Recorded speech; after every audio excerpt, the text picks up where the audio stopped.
इस पार्क में वो 12 ज्योति शिवलिंग बनाने के लिए जो है सरकार ने टेस्ट किया और यहाँ सर्वे तक करने का काम किया था, लेकिन हम लोगों ने मिल करके एक ही आवाज में, उसका कोई मुखिया नहीं था, लेकिन यहाँ आकर के शाम को 500 लोग आकर के जो है उसका विरोध किए। फिर इसके बाद कार्यक्रम किए कि हम लोगों को यहाँ जा करके इसका विरोध करना और यहाँ पे 12 ज्योति शिवलिंग बनने नहीं देना है, चाहे जो भी हो जाए। शेड्यूल कास्ट के सांसद हमारी आवाज को संसद में बुलंद करने लगे तो शायद ये हमारी समस्याएं दूर हो जाए। जितना हमारा IAS, PCS, IPS कैडर बैठा हुआ है वो भी हमारी आवाज को दबाता रहता है, यहाँ तक कि मेरे कामों को करने के लिए वो एक बार सोचता है कि कहीं ऐसा ना हो कि नीलम बौद्ध का मैंने काम कर दिया तो मेरे ऊपर कोई एक्शन ना हो जाए। देश की आधी जनसंख्या को पिछड़ा रखते हैं तो ये हम कैसे सोच सकते हैं कि हम कभी आगे बढ़ पाएंगे? नेवर, नमस्कार, कभी नहीं। NV News 24/7 नीलम बौद्ध के साथ। और साथियों, आज आपको भारत के सबसे बड़े पर्व यानी कि उत्सव गणतंत्र दिवस की बहुत बहुत बधाई।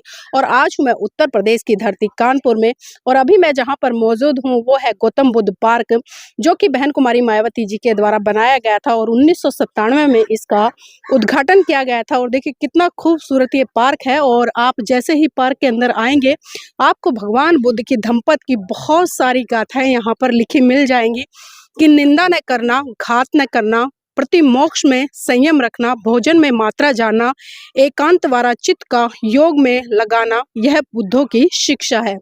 तो मतलब जितने भी भगवान बुद्ध की शिक्षाएं हैं, अगर उनको कोई भी व्यक्ति अपने जीवन में धारण करता है, मैं कहती हूँ उसका बहुत बड़े स्तर पर विकास हो सकता है। और साथ ही यहाँ पर एक विचार गोष्ठी का आयोजन आज किया गया है, जो कि आज गणतंत्र दिवस है। और गणतंत्र दिवस के उपलक्ष्य में ही यहाँ पर तमाम लोग मौजूद हैं और अपने अपने तरीके से आज अपने विचारों की अभिव्यक्ति करते हुए, क्योंकि संविधान ये हमें ताकत देता है, ये आज़ादी देता है कि हम किसी भी तरह से अपने विचारों की अभिव्यक्ति करें। आदरणीय जी, नाम क्या है? ओम प्रकाश कुल। कहाँ से हैं? कल्याणपुर से। अच्छा, आज के दिन का क्या महत्व है पूरे भारत के लिए? आज के दिन महत्व जो लोग जानते हैं वो जानते हैं, आप जानते हैं, हम जानते हैं, बहुत से लोग नहीं जानते हैं। 26 जनवरी है, लोकतंत्र है, सब देश का संविधान लागू हुआ था, बाबा साहब ने बनाया इसको 2 वर्ष 11 में 18 दिन में। जी, संविधान तो लागू है, तो क्या लगता है जिस तरह से भारत देश में संविधान के अनुसार लोगों को हक अधिकार मिलने चाहिए थे, वो मिल रहे हैं? नहीं मिल रहे हैं। कारण क्या है? कारण ये आपने हमें बताया नहीं, हमें क्या क्या अधिकार है, हमने पढ़ने की कोशिश नहीं की। हमारे अपने लोगों में कमी है, हमारे अंदर कमी है। संविधान की प्रतियां दे दी घर में ज्यों की त्यों रखी हुई हैं, पढ़ा है तो जानता है आदमी तेरा में क्या है। मतलब शिक्षण की कमी है। है। जी, तो देखिए कोई भी विचारधारा हो या कोई भी महान पुरुष के विचार हो, जब तक उसमें खाद पानी नहीं डालेंगे तब तक वो आगे नहीं बढ़ सकता। तो यहाँ पर कुछ महिलाएं हैं, उनसे भी जुड़ने का प्रयास करूंगी और जानने का प्रयास करूंगी कि जो आज का दिन है उनके जीवन में कितना महत्वपूर्ण है। मैम, नाम क्या है? मेरा नाम छाया रानी हंस। जी, छाया रानी जी, आज एक बहुत बड़ा पर्व है भारत देश के लिए, तो उसका आपके जीवन में क्या महत्व है? हमारे ही जीवन में नहीं, इसका सभी के जीवन में महत्व है। और इस गणतंत्र दिवस के 26 जनवरी को हमारा संविधान क्यों लागू किया गया, मैं इसकी एक छोटी सी स्टोरी आपको बताऊंगी। बिफोर इंडिपेंडेंस हमारे देश में 26 जनवरी 1929 को लाहौर में रावी नदी के किनारे पर एक अधिवेशन हुआ था। उसमें हमारे देश के नेताओं ने पूर्ण स्वराज की मांग की थी। उसके बाद नेक्स्ट ईयर से यानी कि 26 जनवरी 1930 से हमारे देश में यानी कि बिफोर इंडिपेंडेंस भी इंडिपेंडेंस डे सेलिब्रेट किया जाता था। और हमारा संविधान बनकर तैयार हुआ 26 नवंबर 1949 को। लेकिन हमारे देश ने देश के नेताओं ने इस 26 जनवरी को एक मेमोरेबल डे बनाने के लिए आफ्टर 2 मंथ्स यानी कि 26 जनवरी 1950 को संविधान लागू करने का निर्णय किया था, ताकि हम इस 26 जनवरी को भूल ना जाएं, जिसको हम पहले से सेलिब्रेट करते आ रहे थे। अब मैं दूसरा बात करती हूँ महिलाओं पर। मैंने भी बहुत सी जगह प्रोग्राम्स में देखा है, एवरी संडे यहाँ भी एक श्रमदान का प्रोग्राम चलता है, आती हूँ मैं भी एवरी संडे। तो बहुत सारे जेंट्स अकेले आते हैं, मेरे हस्बैंड चल फिर नहीं पाते, चलने फिरने में असमर्थ हैं, तो मैं लेकिन कोशिश करती हूँ कि जहाँ तक हो सके मैं पहुँचने का प्रयास करती हूँ। तो किसी भी देश में महिलाएं लगभग आधी जनसंख्या होती, बिल्कुल। तो अगर हम अपने किसी भी देश की आधी जनसंख्या को पिछड़ा रखते हैं तो ये हम कैसे सोच सकते हैं कि हम कभी आगे बढ़ पाएंगे? नेवर, कभी नहीं। जब तक हमारे देश के 100% पॉपुलेशन आगे नहीं बढ़ती है, हम कभी भी आगे नहीं बढ़ सकते हैं। अच्छा, इसके लिए दोषी किसको ठहरा रहे हैं? दोषी खुद महिलाएं भी हैं हम्म, और उनके घर के पुरुष भी हैं। जैसा कि वो भाई साहब अभी एक एग्जाम्पल दे रहे थे किसी का कि किसी के घर में महिला ग्लास लेकर आई, यानी कि जब हम धर्म की बात करते हैं तो धर्म का अर्थ है धारण करना, धारण करना। अर्थात जो हम धारण करते हैं। अगर हमने अच्छी अच्छी बातें तो जानते सब है मैम, जो चोरी करता है वो भी जानता हम गलत कर रहे हैं, जानबूझ के करता है। लेकिन अगर अच्छी बातें हम केवल जानते हैं और उनका अपनी लाइफ में हम फॉलो नहीं करते हैं तो हमें उनका जानना ही बेकार है। इससे अच्छा हम नहीं जानते तो ज़्यादा बेटर था। जी जी। तो इसकी शुरुआत तो हमको अपने घर से करनी चाहिए, चाहे हमारे घर के पुरुष हों, महिलाएं हों, बच्चे हों। जब हम उनको घर में इक्वल राइट्स हम नहीं देंगे, अपने घर की महिला को बराबर बोलने का अधिकार नहीं देंगे, घर में कोई डिसीजन होते हैं, कोई बातचीत होती है, उनमें हम उनको शामिल नहीं करते हैं, तो फिर बाद में कहते हैं अरे बच्चा ये नहीं कर पाया, वो नहीं कर पाया। अरे आपने उसको मौका कितना दिया? मौका तो आप उसको बराबर का दीजिए, चाहे बेटी हो या बेटा। बेटा हो। तो महिलाओं के बारे में मेरा ये कहना था। जी, चलिए बहुत-बहुत धन्यवाद। इसी हाँ, कड़ी में कुछ और मैं बच्चियाँ भी हैं जो कि भारत का केंद्रीय भविष्य विद्यालय है। और मैं जी, मैं केंद्रीय एक बार विद्यालय से उनसे थोड़ा रिटायर्ड जुड़ लेती हूँ। आपका नाम क्या बेटा? कोमल अधिकारी। कोमल अधिकारी। अच्छा, आज आप यहाँ पर आए हैं, तो यहाँ पर बहुत सारी चर्चाएँ हुई हैं। क्या कुछ नया सुनने को मिला? क्या कुछ सीखने को मिला? नया नया सुनने को काफ़ी चीज़ें मिली हैं, जैसे कि आज 26 जनवरी है और उसके मौके पर हम लोग यहाँ पर उपस्थित हुए हैं, तो सभी ने अपने जो विचार प्रस्तुत किए हैं, जो कि हम लोगों को रोज़-रोज़ इन विचारों का सुनने को नहीं मिलता है, लेकिन सभी लोगों ने जो हम लोगों को ज्ञान की बातें और समाज में कैसे रहना चाहिए, इन सब बातों को बताया और स्त्रियों के लिए क्या राइट्स हैं, क्या संविधान में हम लोगों के लिए लिखा हुआ है, वो सब अवगत कराया। तो इसी का अच्छा, जो डॉक्टर अंबेडकर है, क्योंकि उन्होंने तमाम हक अधिकार इस भारत देश की महिलाओं को दिए, लेकिन आज भी हम देखते हैं, चाहे आपके स्कूल के बच्चे हों या कॉलेज के बच्चे हों या खासकर इस देश की महिलाएं हों, आज भी एक बहुत बड़ा तबका ऐसा है जो डॉक्टर अंबेडकर को नहीं जानता। तो क्या संदेश ऐसे लोगों के लिए देना चाहेंगे ताकि वो डॉक्टर अंबेडकर को जाने और उनके प्रति कृतज्ञता व्यक्त करें? बाबा साहब अम्बेडकर को जानते तो सभी लोग हैं, लेकिन एक वर्ग ऐसा है कि जो ना जानने का भी दिखावा करता है।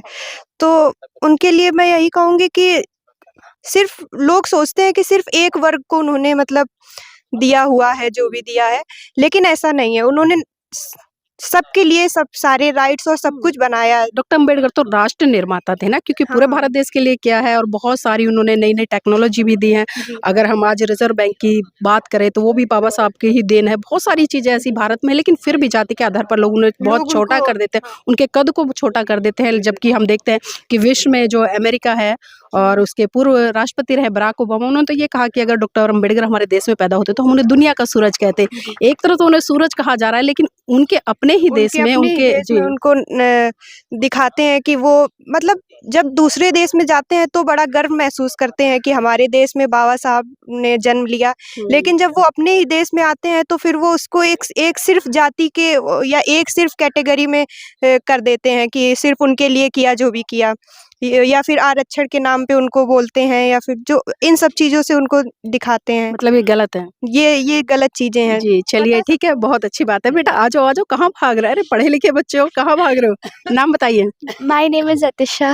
अतिशा, अभी तो इंग्लिश में स्पीच दे रहे थे और अब डर के भाग रहे हो, ऐसा क्यों? पता नहीं। पता नहीं। अच्छा, बाबा साहब का आपके जीवन में क्या योगदान है? क्योंकि आज गणतंत्र दिवस मना रहे हैं और इस दिन भारत देश का संविधान लागू हुआ था और उसी संविधान के माध्यम से आपके तमाम हक अधिकार मिले। तो कितना कृतज्ञता व्यक्त करते हैं उस महामानव के प्रति? मैं क्या बोलूं, मेरे पास कुछ शब्द नहीं है उन महान बाबा साहब भीमराव अम्बेडकर जी के लिए।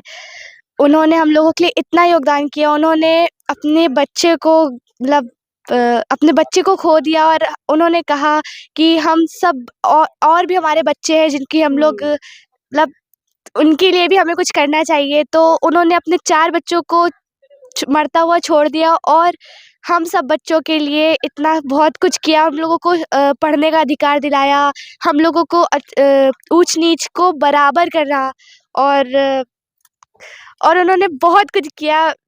तो अपने जैसे बच्चों को या अपने स्कूल में बताते हैं बाबा साहब के बारे में आप?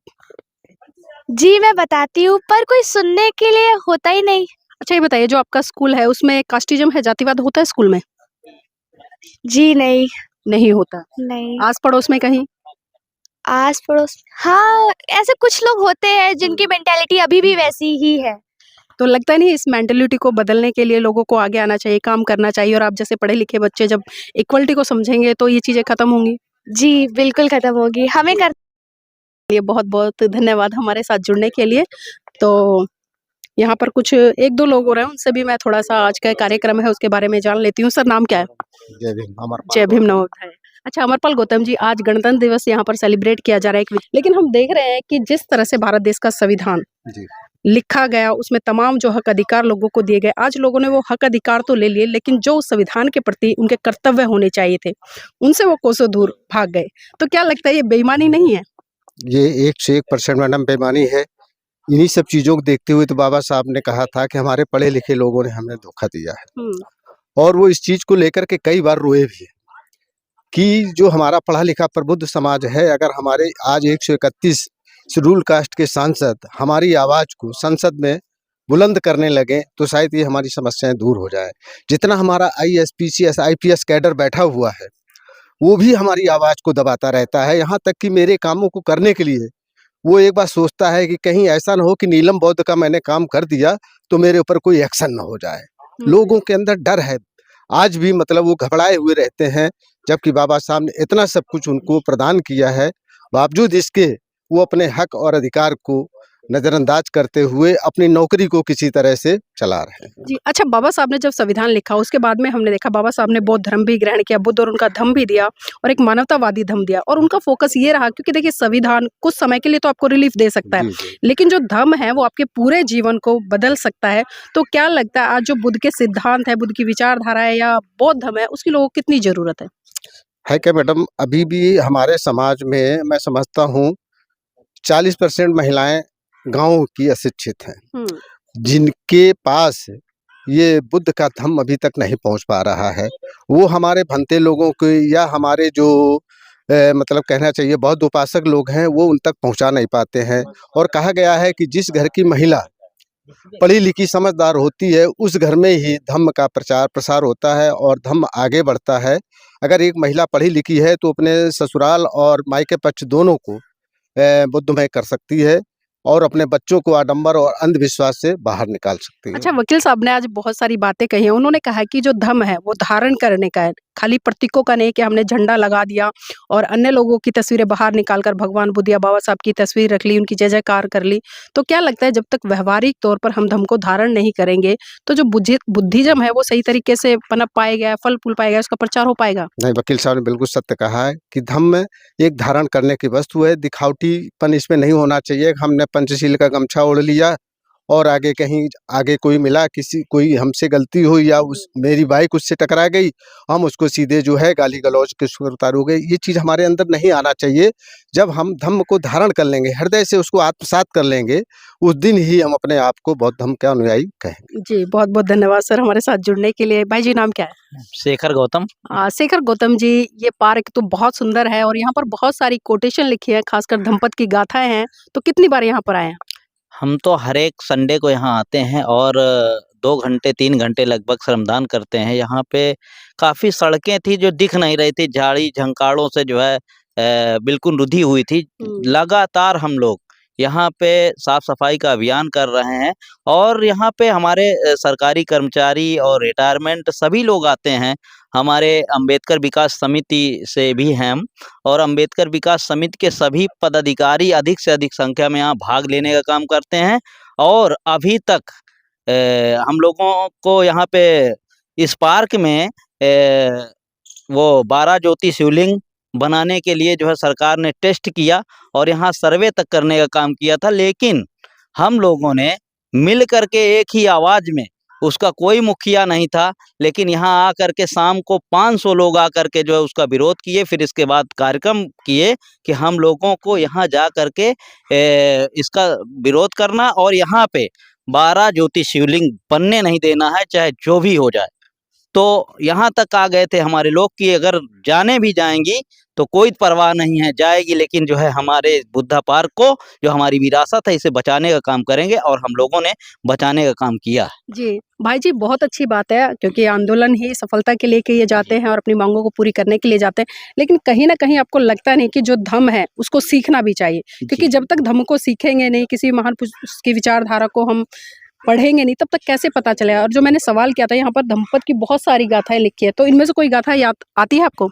गाथा तो खैर हमने नहीं सीखा है, लेकिन नहीं, कभी इसको कभी पढ़े हैं। पढ़ा? जी पढ़े हैं, बहुत अच्छी चीजें लिखी हुई हैं। लेकिन जब हमारा समाज शिक्षित होगा, जैसे कि लोग आज काफी, देखिए 2 तरीके से लोग जाग रहे हैं। नहीं, या तो समाज उनके तो आज साथ बहुत शिक्षित हो रहा है, शोषण, क्योंकि अभी मैं आपको बताऊं, मैं अभी परसों लखनऊ में भी थी। लखनऊ जी, जो क्या नाम है, डॉक्टर भीमराव जी, अंबेडकर सामाजिक प्रेरणा स्थल है, मैं वहां पर थी। मैंने बहुत सारे लोगों से जब नाम पूछा तो किसी को नाम नहीं पता। कोई अंबेडकर पार्क कह रहा है, कोई दलितों का पार्क कह रहा है, कोई हाथी का पार्क कह रहा है, कोई कह रहा है मायावती का पार्क है। तो इसी तरह से ये चीजें मुझे आज यहाँ भी लगी, क्योंकि मैंने कई लोगों से चर्चा की, ये जितनी गाथाएं लिखी है कोई नहीं पढ़ रहा है इनको। क्योंकि जब आप जैसे लोग या पढ़े लिखे लोग या जो बाबा साहब के अनुयायी है, बुद्ध के अनुयायी है, अगर वो इन चीज़ों को नहीं पढ़ेंगे, लोगों को नहीं बताएंगे, तो क्या लगता है ये खाली, मुझे लगता है फिर बेकार नहीं जाएंगी। बेकार नहीं जाने देंगे इसका, बल्कि प्रयास किया जाएगा। सभी लोग पढ़ेंगे और आगे बुद्ध का धम्म को आगे बढ़ाएंगे।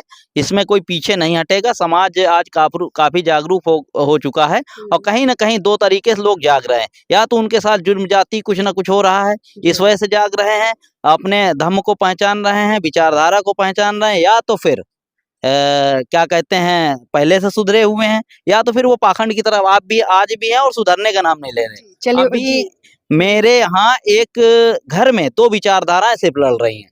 पत्नी है, वो काल्पनिक भगवानों की जो है फोटो लगाए हुए हैं, और पति हैं पंचशील ऊपर झंडा लगाए हुए हैं, और दोनों से यहाँ तक कि वो पति बेचारा हमसे रोने पे मजबूर हो गया। कहने लगा कि क्या कहते हैं, किसी दिन ऐसा ना हो कि ये ब्राह्मण लोग हमें मरवा दें, मेरी पत्नी से मरवा दें। उनको अपने पत्नी पे विश्वास नहीं है। तो देखिए, आप समझ सकते हैं कि सिचुएशन क्या है, और ये सिचुएशन कहीं न कहीं उसी कारण है कि हम सीखते नहीं हैं। क्योंकि जब तक हम धर्म को सीखेंगे नहीं, व्यवहार में नहीं उतारेंगे और समाज में उसको एक तरह से परिभाषित नहीं करेंगे अपने व्यवहार के माध्यम से, तब तक मुझे लगता है कि उसका भला नहीं हो सकता। और इसी कड़ी में जो धम्मपद संघ है वो बहुत अच्छा प्रयास कर रहा है, लोगों को जो धर्म की ट्रेनिंग है वो देने का काम कर रहा है, और उसके चित्त पर एक तरह से नियंत्रण स्थापित करने के लिए, उसके व्यवहार को सुधारने के लिए, समता उसके अंदर लाने के लिए बहुत बड़े स्तर पर ट्रेनिंग कर रहा है। तो साथियों, मैं चाहूँगी आप धम्मपद संघ से भी जुड़े और सीखें। कोई धम्मपद संघ ये नहीं कि कोई चमत्कार करेगा, लेकिन जब आप चीज़ों को समझेंगे, व्यवहार में उतारेंगे, तो ऑटोमेटिकली चमत्कार आपके व्यवहार में आपको दिखाई देगा, जिससे कि लोग भी प्रभावित होंगे, और कहीं न कहीं एक अच्छा जो माहौल हम देश में देखना चाहते हैं वो देखने को मिलेगा। तो साथियों, इस वीडियो को लाइक करें, शेयर करें, कमेंट करके अपनी प्रतिक्रिया दीजिएगा कि आज जो कानपुर में जो मैंने चर्चा की है लोगों से, और खासकर जो बुद्धा पार्क है बहुत ही सुंदर है, तो आपको ये कैसा लगा ज़रूर बताइए।